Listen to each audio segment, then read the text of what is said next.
This presentation comes from the Dawn Foundation colleagues. Basically, I am Madan Kumar. Here we are, my colleague will share about that particular thing and backed up by the community experience. Then we'll come back to the questions. Thank you. It's a small background about Madurai. Madurai has the area of 51.96 square kilometer. The total number of slums were 208 slums, in which the notified slums were 168 and objectionable slums were 40. The Madurai city slum families covers totally the 31% of the total population, in which we are working in 87 slums. Among that, 23 were objectionable. We have involved in community in all our process. So before initiating that, we have built the capacity of our people. Why the process community mapping? So the process we have followed there. First one is mapping of slums in the city. That all process were done by our community only. So whatever we have done was shared here. Second one is mapping the vulnerabilities. Third one is screening of slums with what are the secondary data available within corporation, lead bank, like that. And another one is we have taken the socio-economic survey for our total Madurai with involving our community. And another one is the promotion of slum development association. And another one is the mapping of infrastructure through our participatory learning method. Our community were involved in noted down the slums in the city. This will help to identify how the slums were scattered, situated in our city. What all the slums were situated nearby Vaigai river and railway line and temple land, water bodies. That will help to prioritize our focus. We approached corporations, slum clearance board and lead bank to get formal data available within them. For example, ward-wise slum list, BPL list, then district credit plan, like that. And also that will help to build a good rapport with the ULB and corporation. Second one is the third part is the socio-economic survey done by our community, in which the status of VSUP Asan 26-4 in Madurai city is the number of units sanctioned were 22,766, in which the number of unit work order issued is 17,000. The work in progress were 6,792. So totally only the 43% of works were completed under BSUP in our Madurai city. To validate that CDP, we have assigned with taking the survey for whole Madurai city, in which our community collected the data on livelihood pattern, vulnerability of urban poor, issues of slum dwellers, and the insecurity of tenure and quality of life.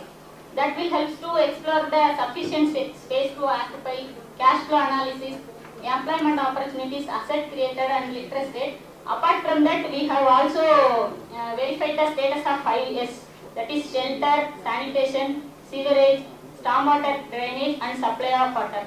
All will be taken by our community. Here the main thing is the realities at grassroots. That is the data differences between the BSUP and our survey is, if you look up that is the total of number of households as per the corporation is 12,778, among which they have issued work order for 9,303. Here we have taken the total taxed and tied houses were 12,343, out of which own were 4,811 and rental were 7,532. So among them, only the patta houses were 7,532 only, but the work order issued were 9,303. And also before initiating that, we have done the slum study for every slums. I have explained one of the slum study taken in Jainpuram, Ambedkar Nagar. Before that, we have taken the total history and heritage of the slum, and we have identified taken the household survey, and we have taken the housing pattern, number of households, among which type of houses and ownership of houses, all were taken by the community for each slum. This is the slum map that was drawn by the community itself. Then apart from housing, we have identified the areas of intervention for effective implementation. We have also collected the data on income and expenditure pattern, the individual savings and credit system, and also infrastructure facilities, occupation pattern, social system, and apart from that, the major one is identification and prioritization of development issues. We have taken the 4 or 5 poverty indicators for each and every slums. One is the housing, then another one is poor infrastructure facilities, less asset holding, number of dependents more than 3 in one family, women-headed family. Like that, we have arrived the poverty criteria. Poverty indicators, and community decide the eligibility criteria. We have done the mapping of infrastructure through participatory learning methodology, and we have promotion slum development associations. That experience is very well worked out in Didi Nagar area, and another one is micro planning under ADB project in Ambedkar Nagar, and another one is experience of rehabilitation of slums at Kalanje Nagar. In Ambedkar Nagar, we have done the micro planning with our people, and we have promoted a slum development association involving all the slum dwellers, and we have worked out, they have planned for their infrastructure development, for example drainage, water supply facility, road facility, sewerage and community facilities. Some community halls like the community toilet like that. The total outlay of project is 15.48 lakhs, out of which our people contributed 3.2 lakhs. And we have received loan from the HDFC for 12.27 lakhs through our federation. Here, this is the method of prioritization of development needs, felt needs through simple matrix method. First, they have listed what are all the development issues in that slum. Then we asked the community to prioritize them. Comparing with each and every issues, they have prioritized what they have to address. Predominant. Didi Nagar is the major slum situated in the heart of the city, nearby our Periyar bus stand. Here the total population is 1100 slum population, very congested area, in which only one community toilet is there. So mostly open defecation is there. So we have nearly 600 our members, so we have the member community took the help of federation and approached the corporation, and we have renovated the community toilet. From that, before that the 4 seats toilet are there, now they were renovated into 11 seats. Now nearly 500 people are used the toilet daily. The outcome of the project is the very clean, tidy environment, and also the attitude and behavior of the people, community gets changed. Another one is that management by the community. They can generate a surplus of nearly 45,000 per year, and also they can given the employment wage opportunity to 5 people to the tune of 85,000 in the last year as wage only. This is that community toilet renovated by the community in Didi Nagar slums. In Kalanje Nagar area also, due to the Vaigai river reclamation work, 2 slums get evicted. So we have our members were nearly 400 members were there. So we have took a one common place nearby that nearly 8 to 10 kilometers away from city, and we have constructed that nearly 10.10 acres, in which we have constructed 400 plots. That all were identification of land, planning for infrastructure, resource mobilization, all were done through our community. Nearly we have mobilized 1.68 crore from HDFC and Indian Bank. Here the member contribution is 20,500 rupees. We have constructed nearly 373 houses. The challenges and way forward were the mindset of bureaucrats and corporates, because though we have taken the survey and we have identified a lot of differences in data, but we could not be able to influence on the implementation part. Another one is the proactive planning for management of slums, and another one is the grassroots agencies to be involved in mapping the slums to know the realities. because we came to know that the RAY project is in Madurai is anchored by the nodal agencies Slum Clearance Board. They also again take the slum mapping with that involving the community. Then building of capacities at different levels of the people institutions. Then the primary point is people as center should be envisaged from the planning process to implementation. Now, She's been there in the Pudu Vatar Kalanjim for 11 years.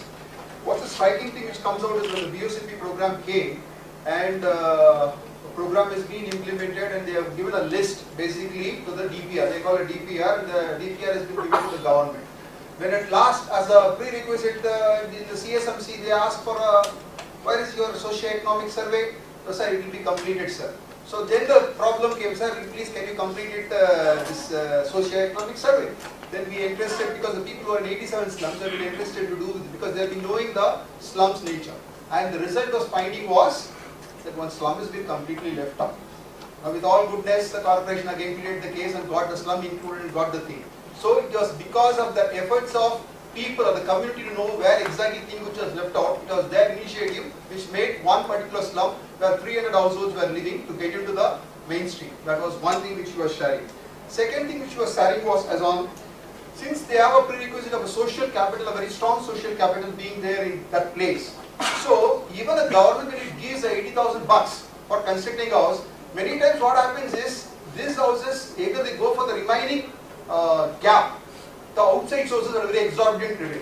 But whereas since she was having a group and that could facilitate a leverage of funds from the banking community and next they could construct an house with 2 lakh rupees. That's what she was saying. The only thing is the flow should not be, that's what we are waiting for. But anyway, see, in fact, the model which we have been promoting is a very nested institutional model. A person, a beneficiary is getting an house, it's been appraised not by a group alone.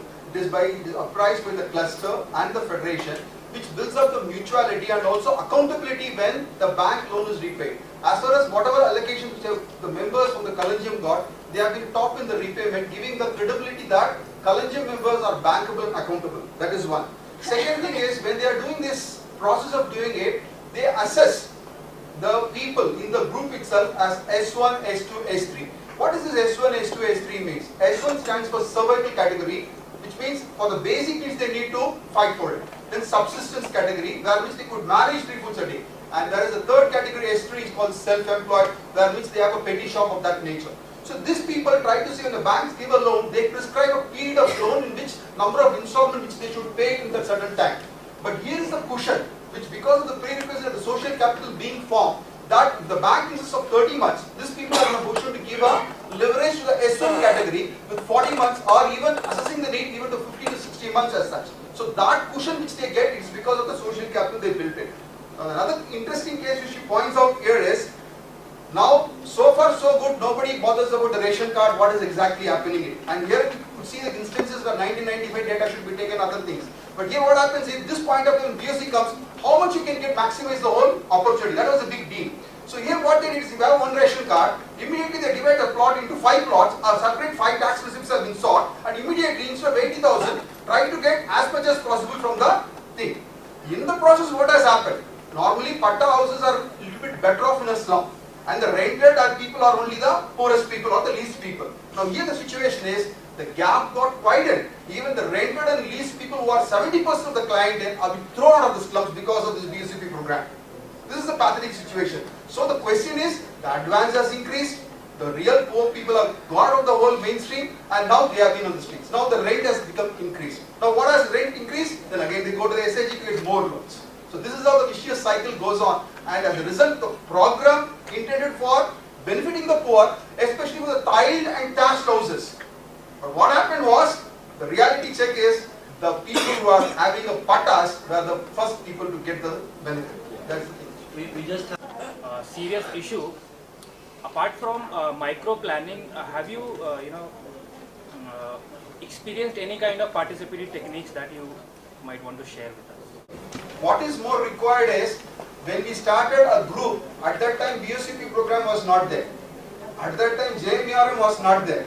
It was a program which we started banking on our own intentions and ideologies that which we did used of the household survey and the wealth ranking which we did on that particular slum. So this gave us a lead in terms of building our social capital, and then when we asked our people slums who are very contagious to do a socio-economic survey, they were in a position to give us certain insights which we also were not aware of it, because they know, because they've been going every day in and out. So the continuity and the mutuality were the forces which have been giving us the leads in terms of it. Yes, not 3 years, 4 years. Give us a letter saying that this federation can manage, for which we are ready to shell out the money. So they gave 1,50,000. So basically, the corporation listens to us only when you give money. So when you ask things, they don't listen to you. So here is a case where which we give and we get the maximum.